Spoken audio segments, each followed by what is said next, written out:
Okay, so we're starting this year here in Kedushas on the Parsha, and tonight I want to do a piece from Kedushas Levi, which is the first piece is it's like really one piece, but it seems to be the second part is I don't see the connection with the first part. The first part is nice. The second part has some really big traditions, some really interesting things. So let's see. So he starts. This is a piece. 1, 2, 3, 4, 5 pieces or 6 pieces into the Kedushas Levi. He goes on the pusik, "V'toimer im kain lamazei anoichi," where Rivka basically said, and when she, the way the Medrash explains it is, Rashi brings it down, that she sensed that this fact that there was these 2 different children in her womb, and she got into some sort of a panic, and she said, if so, then what am I? Or why am I? Why am I here? So the Kedushas Levi is going to go into this. He says, Perish, the way to understand this is, Al Pi the Kusav Arizal, this idea that the Arizal writes, the Nushim Tzidkunyas, that righteous ladies, Eilahem Tsar Iber Laida. They don't have Vilaida, they don't have Tsar, they don't have suffering during pregnancy and by birth. This goes back to something we once learned in a different piece from the Arizal in, I think, Likutei Torah or Sefer Likitim. Arizal brings down a very interesting idea. He says that, Pushit Chazal tell us that the whole idea of Dam Nida and the idea of Tsar, the suffering the lady has when she's giving birth, has to do with the Chet of Chava. And so the Arizal actually tells us there that only human beings have this. And this is very, very interesting. I remember that then I actually looked into it and I saw that it indeed is like that, in the sense that obviously all animals, all mammals, put it this way, need to have that lining in the womb created for the baby to grow. So there is going to be dam nida by all the animals, but by the other animals, by animals, what happens is that the dam gets absorbed back into the system, which makes sense because a lot of blood loss every single month is not a logical thing. Why do human beings have this totally different? I think it said like one type of monkey. I think it was even like a tree monkey, one of these little ones, actually has a vest like human beings do. But other than that, most animals, the dam gets absorbed back into their systems, so it's not wasted, and so they don't lose blood, so they don't get shvach and all the things that happen. Human beings have it because human beings have this klula, this curse from the Mauritian, and also about the tsar laida, the actual pain that occurs by pregnancy. We see that by many animals, that pain is, I'm not going to say they don't have pain at all. I've never been an animal, at least not in this Gilgal, so I don't know. But whatever it is, but when I looked it up, it said that other animals don't feel as much as human beings feel it, because I think there's these endorphins, these natural hormones that are natural painkillers that the body produces, and even in human beings, when anybody's in pain, these endorphins get released to sort of lessen that pain. But by human beings, I think the amount of it that's released during birth is much less than by the other animals. So the animals have much less of a hard time. But anyways, so the idea is that the human beings have this tsar because of the chet of Chava. Then the Arizal explains that if so, then a lady who's truly, truly righteous isn't going to have it, because she's sort of like, again, she can't be totally exempt from the curse of the Mauritian, because we know, after all, they all die, or everybody dies, right? Okay, so the Chazal already tells that if someone, that there was a few perfect tzaddikim never did an avaida, whatever that means, that died, not through the malach hamuvas, they died in a different way, right, through Mises Nashika. So we have this idea that that some people are somewhat exempt. So the Arizal explains to us that Nushim Tzidkunyas, a truly righteous lady, will not have this tsar. And this isn't for any of us to get down. Our wives obviously, hopefully, Bez Hashem, are erlich and Yerushalayim and all these things. And they still have tsar, because we're talking about a tremendously high level. But anyway, but the Arizal says such a thing. Ayin Sham, look over there. And who knows if it might not be for the reason that we've talked about many times in the Shirim, and we saw in Reb Nachman Lekut Maran talks about it a lot, about this idea that that a person sort of, if a person is really in a high state of dvaikus, then he's one with everything. At that point, he realizes that elikus that's within him, and realizes that it's separate from all the feelings that the body experiences, right? And we have this idea that certain tzaddikim were able to go through tremendous tsar without batting an eye, because they were on this level of dvaikus, they were able to detach from those experiences. And pain, just like any other problem, anger, frustration, whatever, and depression, anxiety, whatever it might be, can be detached from. When a person's on this level of dvaikus, they realize everything's a kiss, everything's from Hashem, and the feelings are not me, because I'm really something higher than the feelings, and the person really experiences that on a true level. Then the body might be feeling the pain, but it doesn't register in the consciousness, because the consciousness has transcended that. So who knows? This might be the reason, right? If a lady is truly on that level of dvaikus, then the body might be feeling the pain, but the experiencer isn't feeling it, or isn't registering it, isn't giving it any power, right? So that might be the reason. Anyways, so the Kedushas Levi starts with this idea, and he says, Im kain Rivka, and then Rivka, also she yeshla tsar, she had tsar, because after all, the Pusuk tells us that the children were, fighting in her womb, and she was having suffering. So then Chashva Bedatos, then she thought she aina mitzid kuniyas. She thought that maybe she's not such a tzedaikus because she is experiencing tsar. Dim if it wouldn't be so, she wouldn't have tsar during the iber. Okay, so that's what was scaring her, what was frustrating her, that she had this feeling. V'yodia, he says, and it is known, the misha ainoi toiv, if a person is not good, okay, so in other words, good, I guess, lifi erech, whatever it means, in Rif's context, if she's not a perfect tzedaikus, boy dover kedisha, it's dvar kedisha. It's not possible for that person to experience kedisha. Now you'll tell me there's a lot of people that aren't such big tzaddikim and they experience kedisha to a certain extent, okay, to a certain extent, but not fully. He says, like Chazal say, Kol Oirev Leminoi. I'm not sure exactly what the drusha there is from Chazal, but the Pusuk says, Kol Oirev Leminoi, every, when it's talking about the impure species of animals, Kol Oirev Leminoi, every raven according to its kind. I imagine that probably what Chazal say is that everything goes according to its kind. So if someone makes himself a place of Kedusha, then Kedusha can dwell within him. Right, like all the Chassidus say on the Pusik, "Usuli mishkan v'shechanti b'soicham." Make a mishkan, and then I can dwell within you. That's the real, literal translation of the Pusik. Not dwell within it, dwell within you.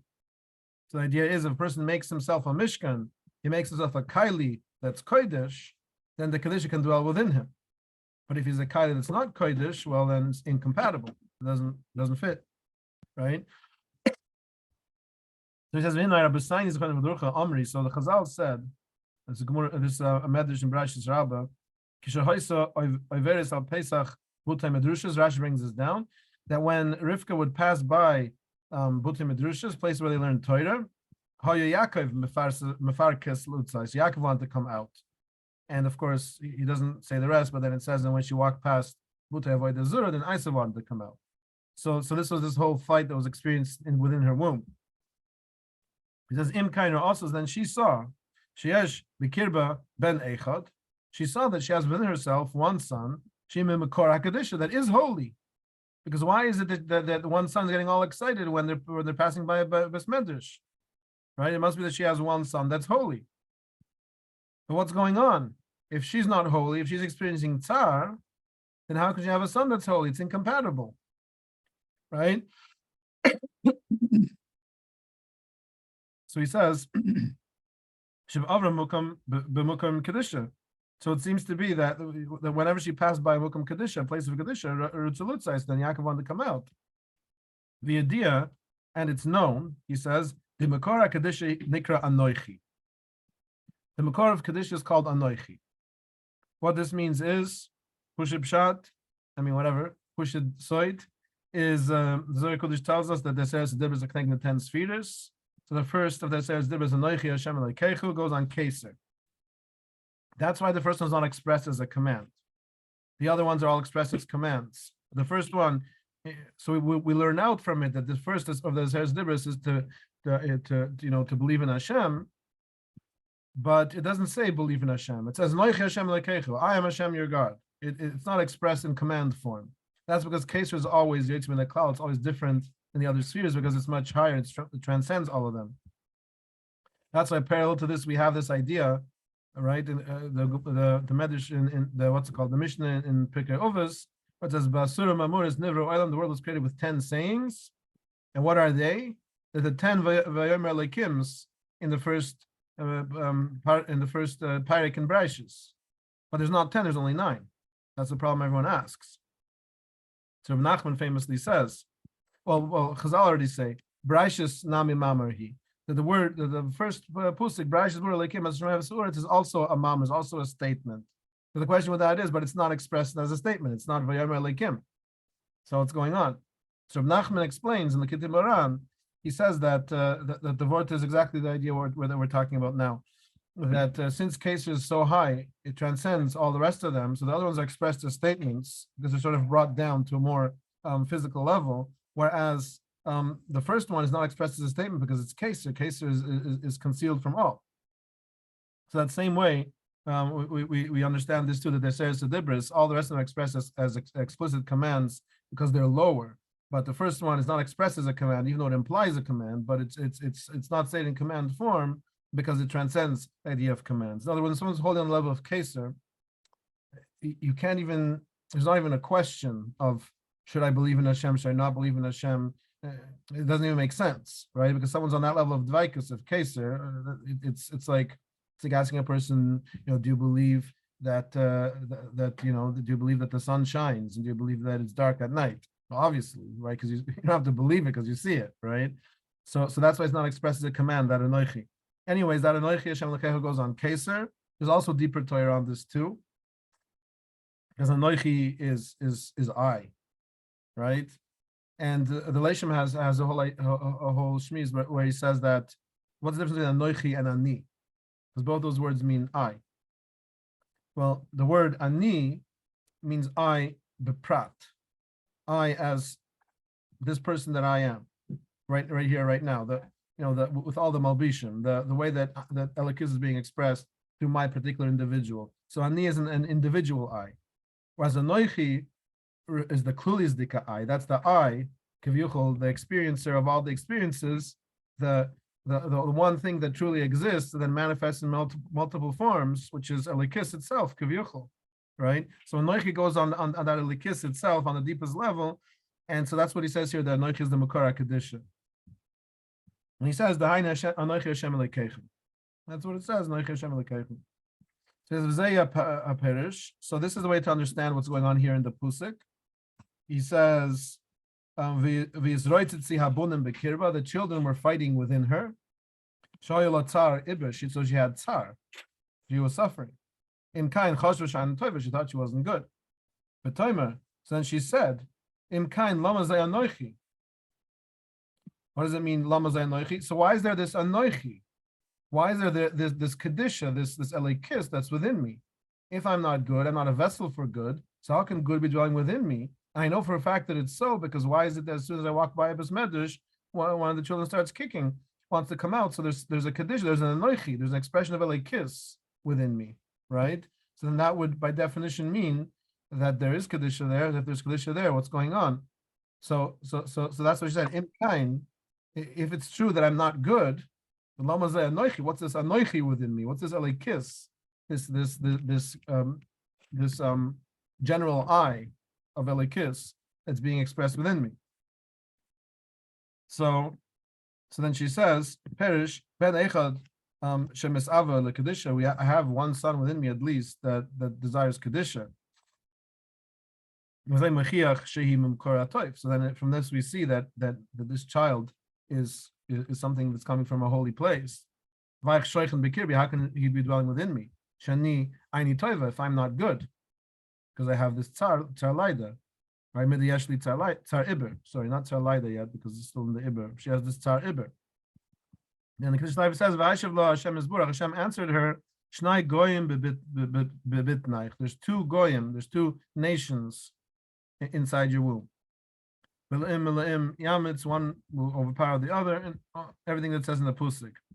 What does that mean? Like Moshe at cheshavas, not like you think she'aynechu toiv, that you're not good, right? Be'emes atu toiv, be'emes you're good. The Kedushas Levi's first language was Yiddish, so sometimes the Hebrew comes out not grammatically correct. You find sometimes Chassidus for him. Notice the Hashem's telling her atu toiv. It should really be at toiva, right? Because it's in the nekaiva or whatever. But the point is that what's it called? It's not that he didn't know, because look, in the right before he said at cheshevas, he did use the right. But it's just like when you're writing quickly and your first language is a different language, then you know these things creep up sometimes in Chassidus for him. But whatever. But Hashem told her that you are good. Hatzar laida shalach, your tzar laida, your suffering, because you have these two parallel opposites within you, Shem Zila and Mazi, which are one against the other. So in other words, what Hashem answered her is that you have tzar laida and tzar iber, not because you're not good. Really, you would be exempt from it. There's something else going on in there. You're not just suffering stam. What's happening is that there's a battle going on. So if there's a battle going on, you're going to feel it. Okay. So that's his first piece. I'll just add one more very interesting thing that I there's another mahalach. I don't remember who says it, but a famous mahalach in this, that because over here she's like, it seems to be from the Kedushas Levi that she knows that there's probably she knows there's two children there, because she feels a kick when she goes by a bas medrash. She feels a kick when she goes by a Savoy Zura. Right? So it seems to be that she knows there's two children, and her only question is, why is she experiencing tsar if one of them is good?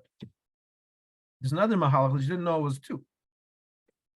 And that was the reason for her whole confusion, was because what on earth is this entity within me that's kicking to go to Bais Medrash and also kicking to go to Bais Avodah Zarah? What is this thing? Like, doesn't make any sense. You know, either or. It can't be both. And she was all confused, all perplexed. Who is this child going to be who's equally interested in Kedusha and equally interested in the Tima? So then she found out, oh, no, it's actually two. Okay, and that was the answer. Okay, but anyway. So now this next piece over here, there's going to be some really, really mind-blowing things that he says here. Totally spinning things on their head. And doesn't seem to be connected. I didn't see any connection between the next piece and what we just learned. But he says, Masha Hisker ben Asim shel Yitzchak and Rivka. I'm going to explain something that we have over here by the chasana of Yitzchak and Rivka. Kikol Masay Ovos Rishimim B'Torah. All the stories, everything that happened to the Ovos is recorded in the Torah.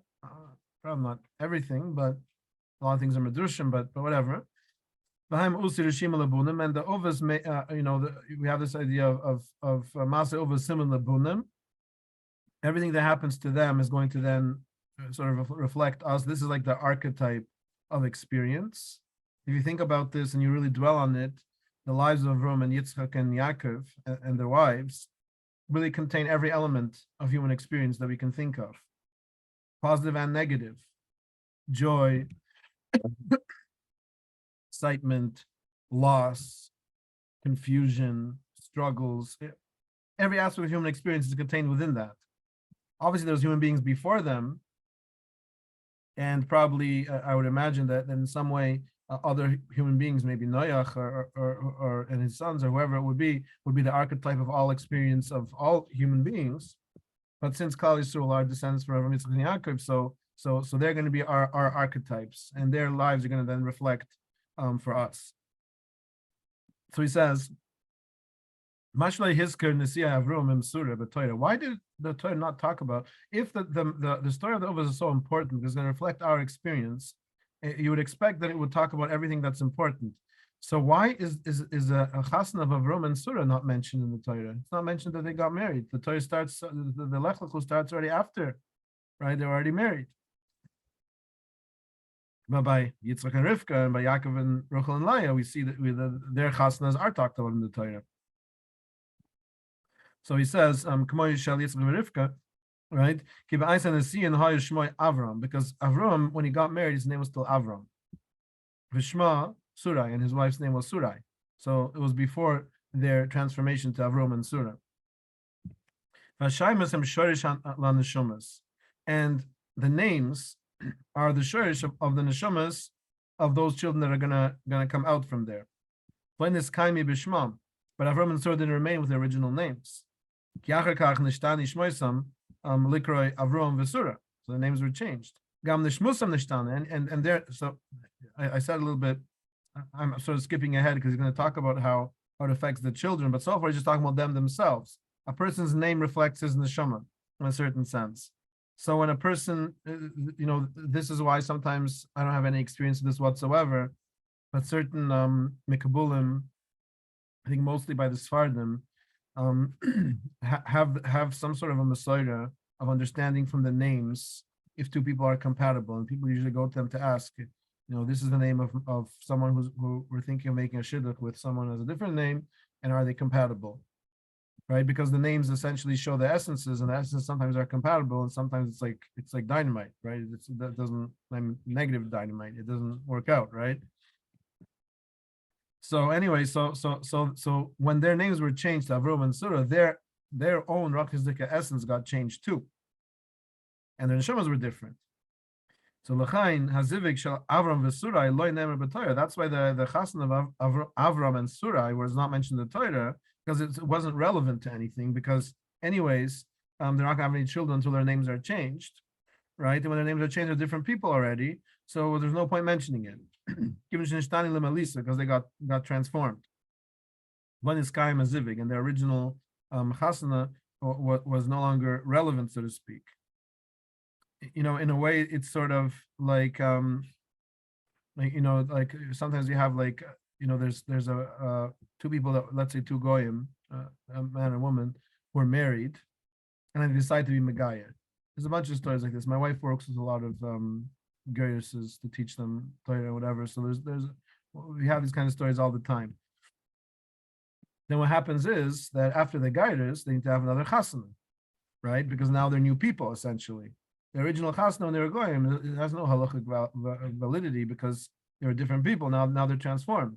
So now they have to have a chasana again, right? It's almost like that too. The original zivig wasn't really particularly valid because their names were not yet at their final state. Once the names were transformed, then they names are they that's when their zivig really counts. That's what he says. Rak zivig shall avrom v'sura niskaimi v'lidiv usipari. That's why it was only the zivig of Avrom and Surah that had a kiyum, and that there was actually children born from that. So he says, Shem Avram v'Surah v'lo Shem Yitzchak. Why is it that Avram and Surah's names were changed, but Yitzchak's name was never changed? Right? So he explains, the midah of chesed, that shows the hispashtus, the flowing forth of the light of Hashem kiviyuchel. So the way to understand this is, all the midas are midas of Hashem, right? Chesed is midah of Hashem, Gvira is a midah of Hashem too. But the idea is that if we take Chesed and Gvira, one of the symbolisms of Chesed and Gvira is Chesed is pashtas, is flow of Shefa, and the Gvira is restriction, tzimtzum of the Shefa. So then it comes out that Chesed represents this idea of the Shefa coming down, full force. And of course, we have this whole idea that we need to have Gvira to give it a mitik, because not to give it a mitik, but to restrain it, because it would be too much. Right? It would flow too strongly, and too much chesed is also not good, right? Like we talked about many times by the shirim. So the idea is that he says v'hais pashtus shabula oilam, when this is pashtus, this flow of shefa from Hashem comes down to the world, it has to be reduced, it has to be controlled. And its light has to be reduced as it travels from world to world, so the world should be able to receive it. Remember that the whole reason for the tzimtzum in the first place, the original tzimtzum, was that Or Hashem was something so everything so all that there was no room there, kivyuchol, for anything to exist. And of course, we know according to Leshem, the way we usually visualize it when we learn Kisvei Arizal, we visualize it as like this two-dimensional space, like it's like everything's Or Hashem, then there's like this circle in the middle that's a tzimtzum. Or if you want to be more fancy about it, then you make it a three-dimensional space. There's like this sphere of empty space where you can now create things. But of course, we're not talking just about space. We're on that level, at that point in the Shtalshlus, there was no idea of space yet, Bechlal. We're not talking about space, right? The way the Lashon puts it is there wasn't even room for an idea. The Elikis was so overwhelming, not even an idea could come into existence. Because if you want to look at it, our world, the physical world, before it was created, there need to be created ideas by which that world should be able to exist. Even our physical world. Take it, the laws of physics. You can't have the physical world until you have the laws of physics as a concept first created in order for that world to be able to follow those laws and make any sense. Otherwise, it'd be total chaos, right? There wasn't even room for that. And of course, I just used the mushal of the physical world. We're talking any world, even Atzilus, even Ak, nothing, right? There's no room for any concept. There's no room for a concept of a kav, of or. There was no room for anything because that Or Hashem was so overwhelming. So always you need to have a tzimtzum, a reduction of that or, so that the next world can handle it without being overwhelmed. So when the shefa is coming down from Atzilus into Bria, it needs to have a certain level of minimization, restriction, constriction, limit, so that it won't overwhelm Bria. And then that amount that's good for Bria isn't good for Yitzira, because the further down you go, the weaker the Kailim are, and the less of the or they can handle. So it needs to have another miyat, another reduction before it comes down to Yitzira, and then from Yitzira into Asiyah, the same thing again. So it always has to be reduced so that the lower world can handle it. So he says, and here's where here's where his first big chiddush is, Zay Avruham, and that's what it means when his name was changed to Avruham. His name was changed from Avram to Avruham, which we usually think that indicates a going up, a transformation upwards, an elevation. But if you think about it, because we say that the Avruam with the high is now Gematria Ramach, which is all Ramach mitzvahs essay. Now he has shaykhs to the mitzvahs. Before his name was just Avram. If you think about the names, Avram, the Pusuk tells us, or the Pusuk doesn't say it, but what's it called? But we're told that it's Avram, a high father, right? The father that's on a very high level. And Avruham, we say it means Av Hamoin Goyim, the father of many nations. So what sounds higher to you, Avram or Avruham? Avram sounds higher, and that's exactly what Kiddushas is going to say here. It's Mamish Chiddush. It says Ki Avram Nikra Koidim Shenis Pashat B'Zeh Ha'olam. He was called Avram before his or came down to this world, when it was still a very powerful or. By Behirusay Gedol, and his shine was a very strong shine. His light was very powerful. And after he came down to this world and experienced tzimtzimim, when his tzamtzim behirusay, when his mad, then his light was reduced and minimized. L'chai nikra b'shem acher b'hi Avrom. That's when his name became Avrom. There's a lot to say on this, but let's just finish the thought and then we'll talk about it, because he spells it out even more. First, parenthetically, like he says, Aval Yitzchak, shemoira al tzimtzum, but Yitzchak, whose name itself is his name, he's Gvira, and Gvira is tzimtzum by definition. So that doesn't change from world to world. It's only that his pashas of Sheva needs to be mitzamtzum, but you don't say you need to be mitzamtzum to tzimtzum. That doesn't even make any sense. That's why his name stayed the same. His name didn't change at all. So now back to Avram, he says, Avram. Before he came down to this world, he was called Avram. Avram, a high level father. She boilam shalmala, because he was in a higher oilam. Shalom shalmala nikra ram, because usually when we want to talk about an oilam that's higher than this world, we say it's higher, right? We don't really mean that physically speaking. right? We can't take a rocket ship upwards and get to Yitzira, right? It doesn't work that way. We're not talking about physical space, but that's the way we talk about it. We say that the other elements are higher than this olam. That's sort of our symbolism for it. So Avram means kiviyuchol, that a father that's coming from a higher olam. And he says v'achakach kishenis v'nistamtzam. So then when he's sort of when he flows down and is mitzamtzam, he's reduced. His or is reduced. Nikra Avruham. And it's just Av Hamoin Goyim. He's just the father of many nations. He was reduced to planet Earth, so to speak, to the physical world. Klemer ad oilam. She Av Hamoin Goyim, which means that he came down to this world, and that's why she's talking about him as being the father of nations, because nations are something that exists here on planet Earth. So he was sort of brought down to the planet Earth level. So just on this, I just want to say, because there's a very, very important idea in what he's saying here. Because like I brought up before, the reason why we always say that Avroham is a higher level, because we say that then he was, he had all Taryag mitzvahs, at least whatever his name's Gematir Ramach mitzvahs essay. So now he came to the world of mitzvahs.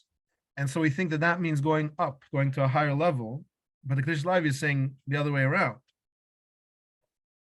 That a higher level would be Avram, and Avram is a lower level. So how do we understand that?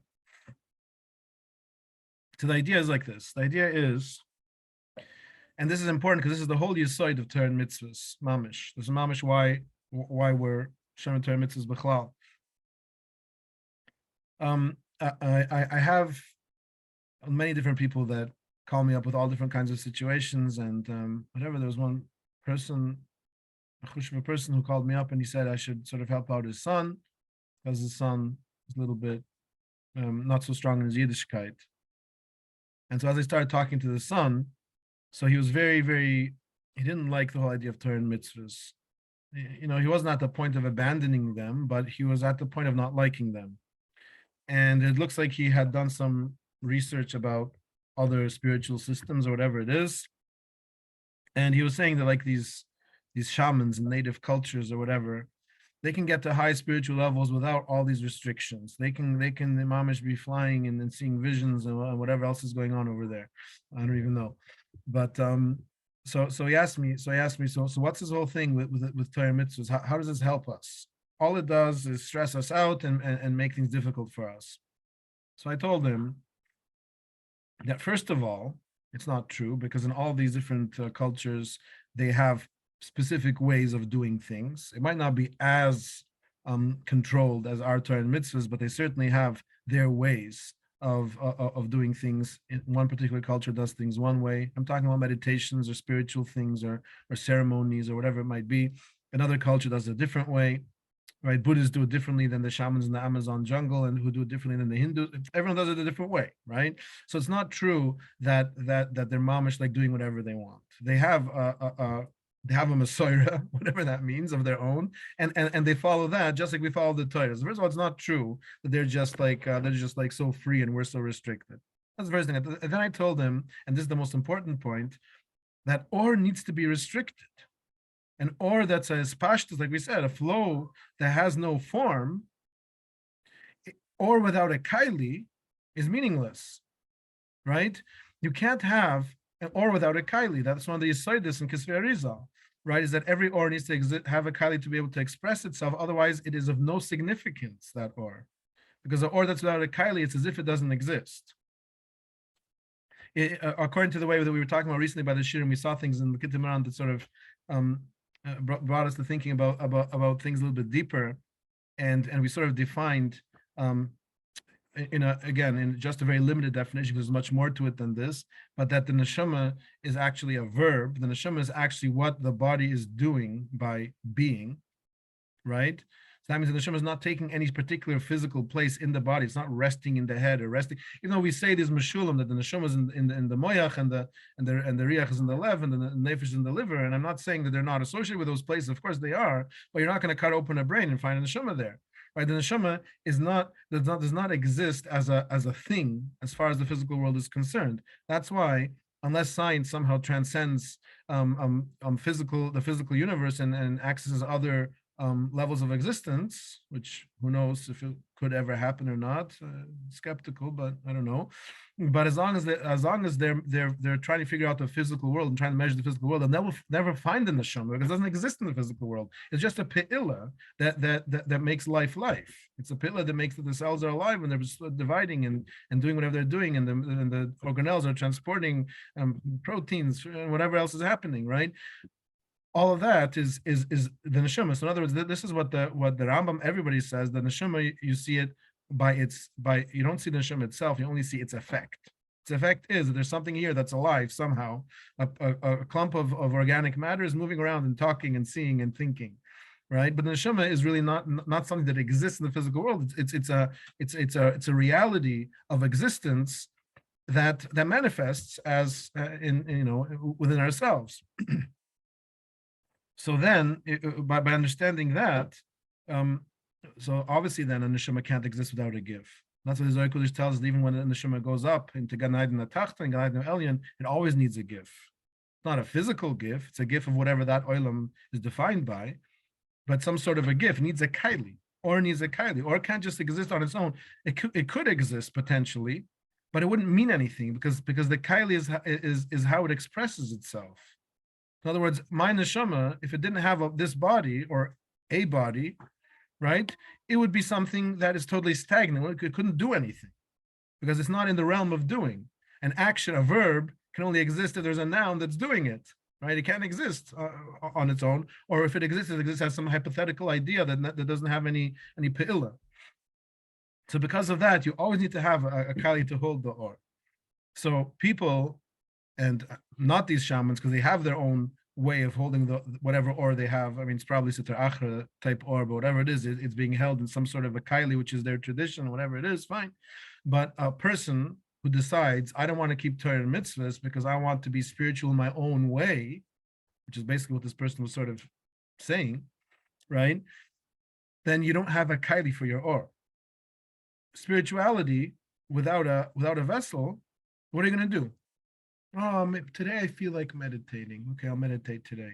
How long is that going to last, right? If it's not a fixed practice, if it's not something that if you don't make a kaili for it, it's not going to mean anything. So you can make your own structure. You can say, I'll meditate every day from 6 in the morning till 8 in the morning. You can do that. You can create structure for other practices, and that's what the goyim do when they want to be spiritual, right?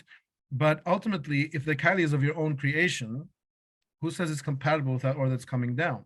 You're creating you're playing with fire, you're playing with something you don't understand. Because there's certain orders that have to match with certain kailim.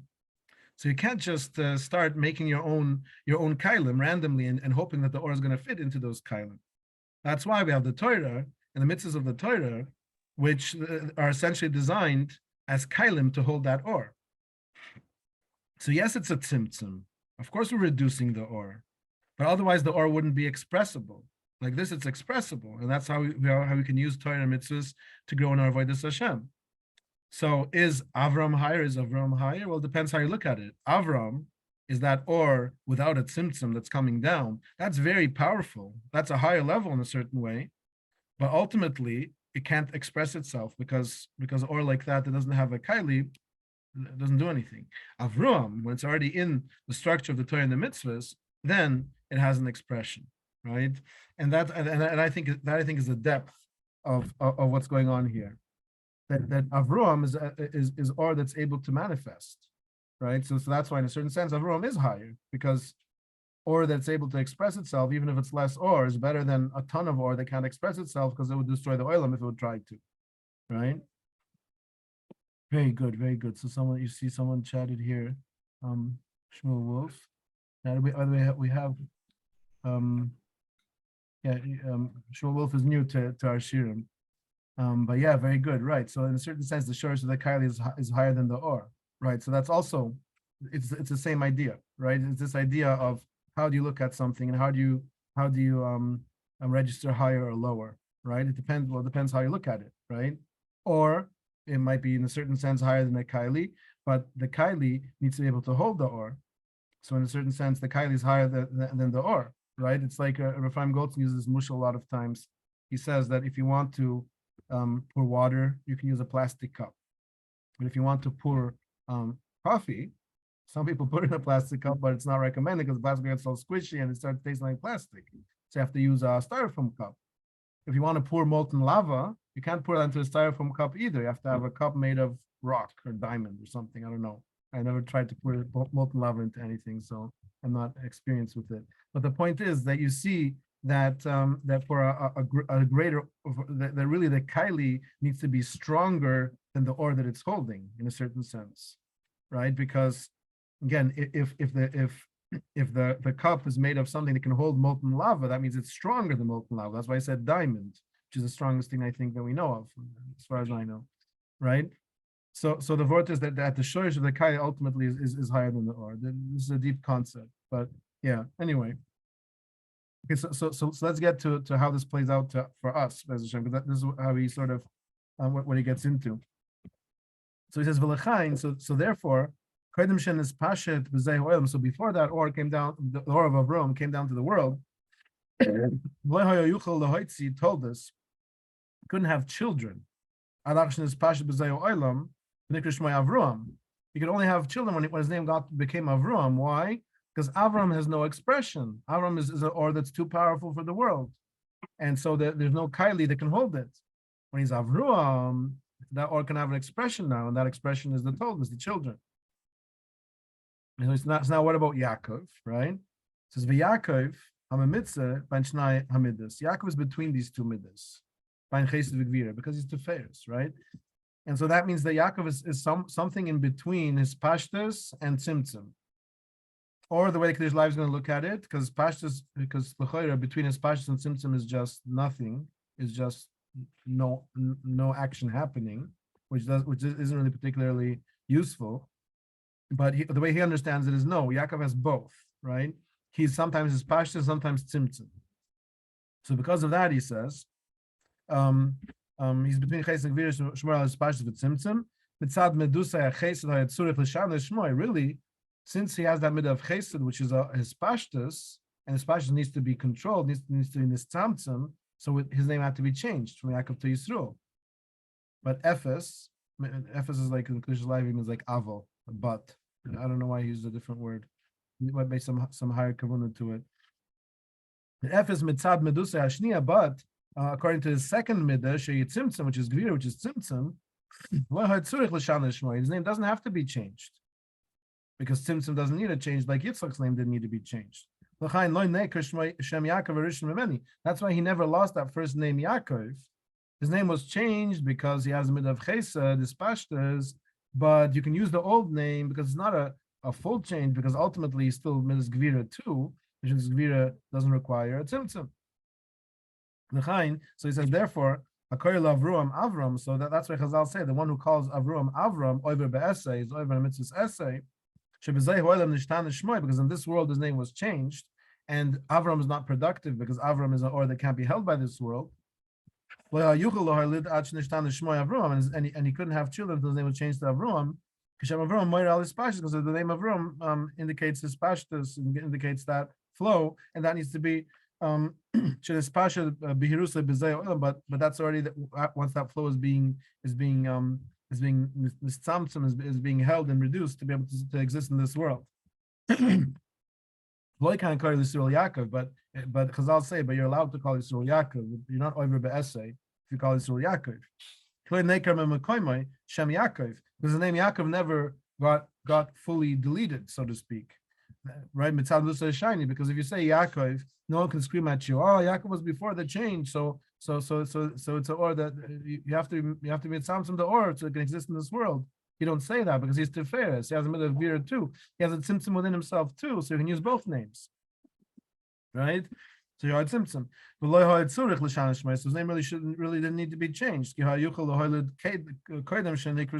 also that's why he was able to have children before his name was Yisroel. Which is sort of like an interesting thing, because like this is one of the questions we had in Oitzes Chaim Shir, for those that were following along with Oitzes Chaim Shir a few weeks ago. The Rizal seems to say that when Yaakov's name was Yaakov, then he was on a lower level, and so he only had shaykhus with Rochel. When his name was changed to Yisroel, and he finally was able to have shaykhus with Laya, right? Because Laya is a higher bechina, whatever. So then we asked the question. Someone asked the question during the shir. Then what do you mean? We see that he was mizavek with Lion. He had children. All this was going on even before his name was changed to Yisroel. Okay, but so whatever. We didn't have an answer for that. But I'm just saying. But over here we see very clearly that he doesn't need that to have that name Yisroel to be able to have children. It's not ma'akiv him because he only needs that symptom mitzad ha'chesed, mitzad ha'gvira that's within the tiferes. He doesn't need that symptom. So he says l'chan shenikrum bunav b'nai Yisroel. So that's why we call ourselves b'nai Yisroel and not b'nai Yaakov. Sometimes we do by Yaakov, whatever, right? Right, but what's it called? But we usually call ourselves b'nai Yisroel using that name Yisroel. Yisroel is the name of the nation, right? Klal Yisroel, not Klal Yaakov, right? Why? Because he says, because that name Yisroel, that changed name refers to Tzad HaChesed within Yaakov. We want to emphasize that aspect, right? And when we inherit from Yaakov midas of Chesed and midas of Gvira, so we need both of them, and we sometimes need to have the midah of Gvira too. But at the same time, the midah of Chesed is the one we want to be more connected to most of the time. Because like we talked about many times, Gvira is not conducive to Dvaikus, particularly. Again, a person has to have Gvira in a certain sense, as I give a Kedushas Yitzra, a person needs to have Kedushas Yitzhahar, and so he needs a certain Gvira in certain elements. Even in social life, we need to have be able to set our boundaries and indicate our needs and not just let everyone walk all over us, right? At the same time, in a general sense, in the Avodas Hashem sense, Chesed is much more conducive to Dvaikus than Gvira is. Because Gvira is Tzimtzum. Tzimtzum, essentially, in a certain sense, is pitted, is separation. That's why we have this idea that the klippas came out of B'chinas Adin, B'chinas Gvira, as the result tells us, and which tells us many places. Because that midah of Gvira is a midah of emphasizing tzimtzum and separation and not hispashtus, which in us is going to result in ego inflation, right? And ego inflation doesn't flow into connectedness with the whole Klal Yisrael, with Hashem, with everything, which is what the Vayk is all about. Because of that, like I always say, like I guess whatever floats your boat, but I'm saying about all these people who their whole chiyus and Yiddishkeit comes from this, bashing this person, bashing that person, or this Chassidus or that Chassidus or this group in Klal or that group.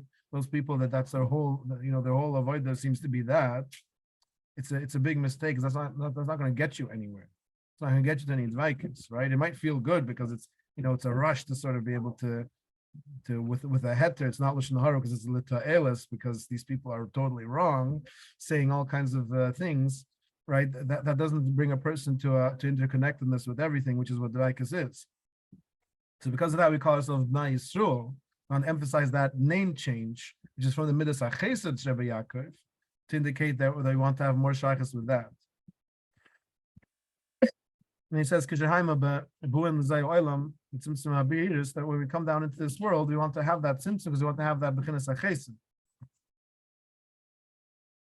It's almost a paradox, because essentially what he's saying is the chesed needs a tzimtzum, which is gvira. So we're calling ourselves Bnai Yisroel, which is a name change, which is the tzimtzum that happened to the chesed, because we want to have shaykhs to chesed. Isn't tzimtzum gvira? That's exactly what he's talking about. Just like we said before with Torah and mitzvahs, right? We want that tzimtzum. We don't want the tzimtzum of bashing people and not being part of Klal Yisrael and wanting to think that we're better than everybody else, and all that part of the tzimtzum, that part of the gvira we don't want. We don't want to be fighting with people and arguing with people and yelling at people either, right? But the part of gvira that's the tzimtzum of the chesed, that's creating a kaili for the or, that's creating the lifestyle of Torah and mitzvahs and Chazal and Chassidus and everything that helps us go on over this Hashem, because it gives us the limitations, and those limitations are helpful and good for us, right? Again, every person a little bit different how much boundaries they should have. Some people's kaili could be made of iron, other people's kaili would need to be made of rubber. Some people can't handle so much pressure. So every person has to know exactly what he can handle, and a person shouldn't take on extra chimras that might get him, make him a shirius kind of, because his kaili can't handle the ore that's coming in. So a person has to know. But ultimately, the structure of Torah mitzvahs in some shape or form has to be there for all of us in order for us to be able to makabel that ore.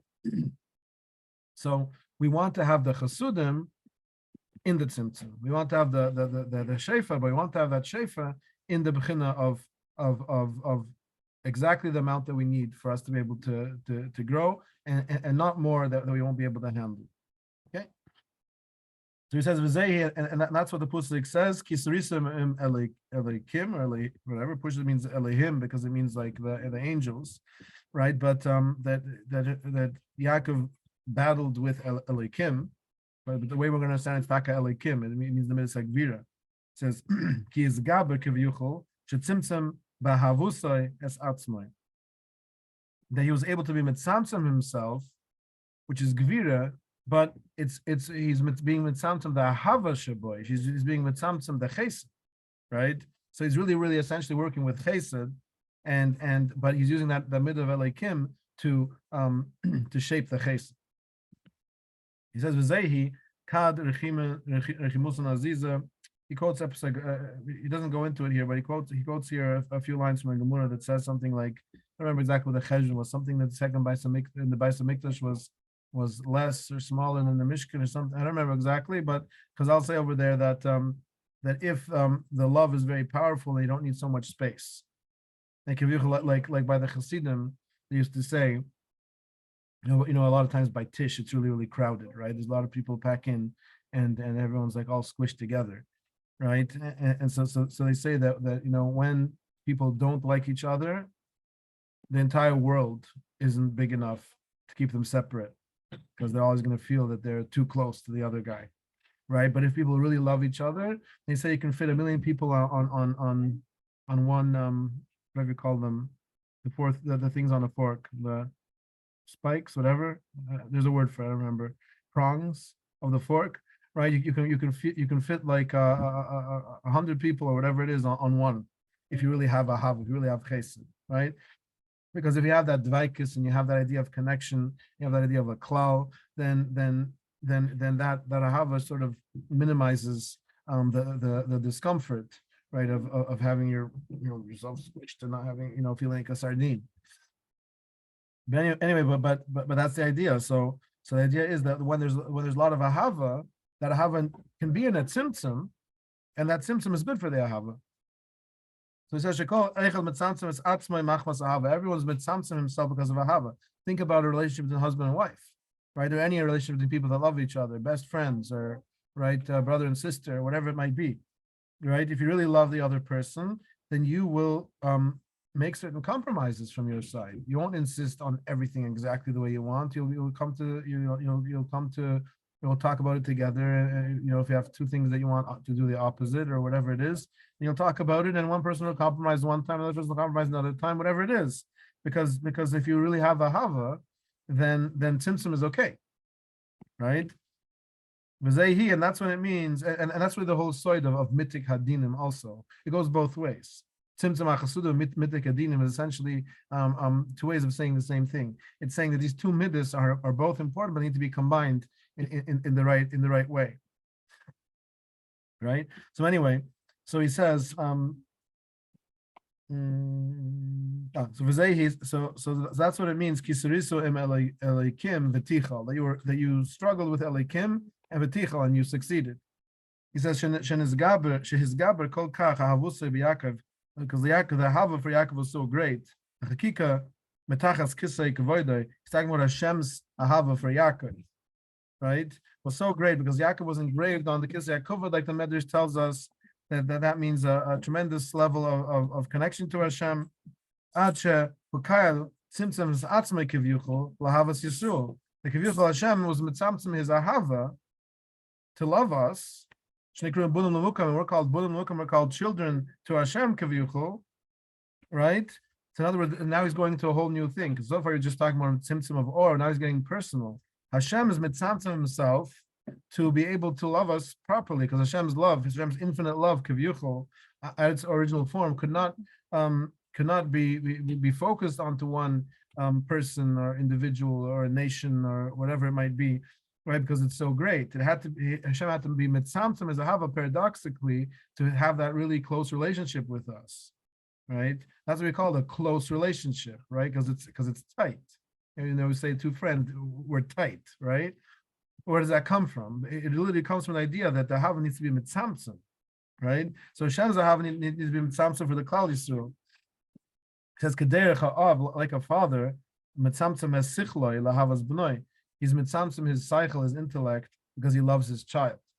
So a father could be a genius when he's learning with his kita aleph yingel aleph bais, or he's not going to start darshaning away Rabbi Kiva Egers and whatever, and Kedushas and whatever else, right? He's going to have to be mitzamtzem himself to the level of the child. Why? It's so frustrating for the father. If the father's a genius, he's really smart, to have to reduce himself to the intellect of the child is so frustrating. It's so hard, right? But he does it because of that ahava. That ahava is greater than everything.